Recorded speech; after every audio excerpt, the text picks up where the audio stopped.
زما خوږو کتونکو. زه نن تاسو سره شیر کوم د قیمې او د انډو طریقه.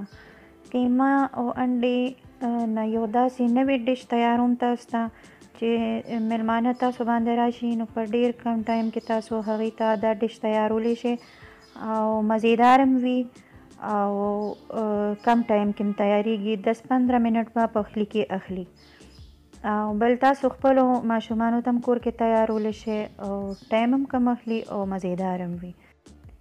د دې په پخلي کې هیڅ همداسې څه ګران نشته چې هغه به ستاسو په کچن کې موجود نه وي او تاسو یې ټرای کې انشاءالله ډیر مزیدار وي.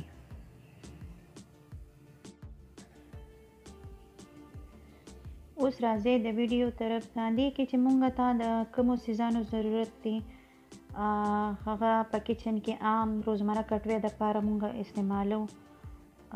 یو الو ما غشتی دی او هغه ما ورکوټي پیسونو کې کټ کړی دی. شنې دڼیا ضرورت دی پکې. یو چمچ غوړي دی. تاسو د خپل حساب سره غوړي استعمالولی شئ. انډې دی 7 دانې او نیم کیلو قیمه ده. قیمه ما د کبابو والا تیاره قیمه روړې ده او بله سره مساله د یو چمچ، نیمه چمچ ګرمه مساله، نیمه چمچ زیره او حسب ضرورت مالګه واچو.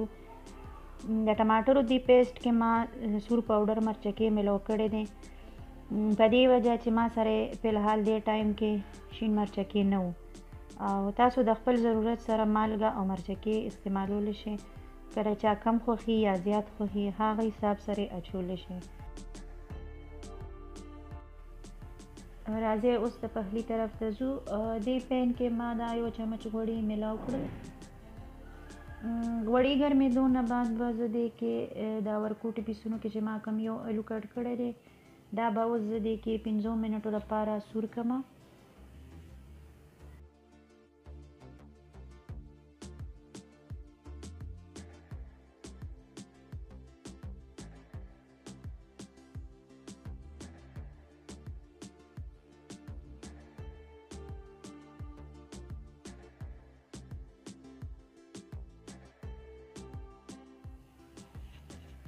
پنځو منټو نه بعد به دې کې زه نیم کیلو قیمه ملو کړم او دا به ښه طریقې سره مونږ حل کړو. دا تیاره جوړه شوې د کبابو قیمه ده. دا د ځانه هم ښه ښکلې مزیداره قیمه وي. تاسو تیاره قیمه هم راوړی شئ او کور کې هم تیارولی شئ. مطلب قیمه ساده قیمه جوړه کړئ او هغې کې د اوچه دڼیا او سور مرچکي، زیره، ګرمه مساله، مالګه دا هر څیز ملو کې نو د کبابو قیمه به د هغې نه تیاره شي.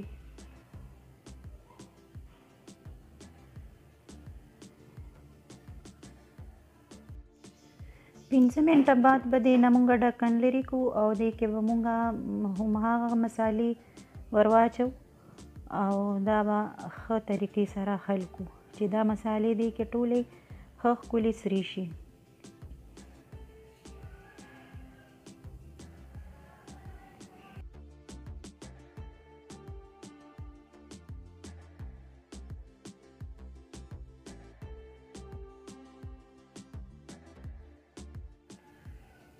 مسالې تقریبا 2 منټه وشو او دا ښه طریقې سره سره شوه نو دې کې به اوس زه د ټماټرو نیم پیسټ ملو کړم او دا به زه حل کړم دې کې.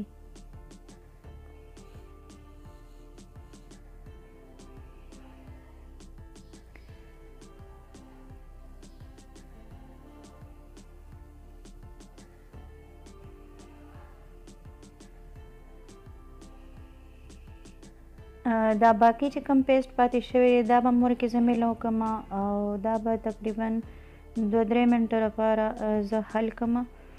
نو دا به بیا زه 5 منټو دپاره دې باندې ډکن بند کړم چې د ټماټرو دا اوبه وچې شي.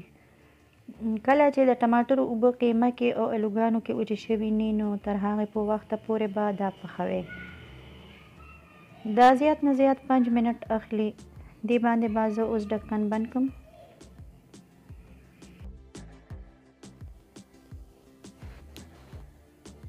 د ټماټرو د پیسټ کې به دا الوګان او قیمه ښه ښکلې سره شي او دا به خپله خوشبو او ذایقه را پرېږدي. نو تر هغه ټیمه پورې به دا پخوئ تر څو چې د ټماټرو د پیسټ کې اوبه ختمې شوي ني.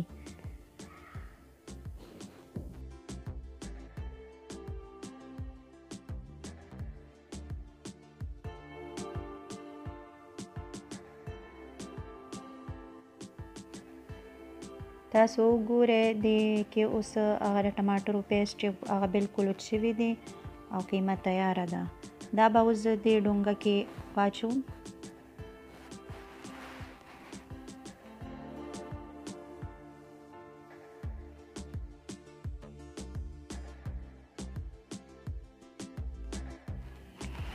او انډې ما ټولې واغشتې او په داسې ګول پیسونو کې ما کټ کړې چړې سره.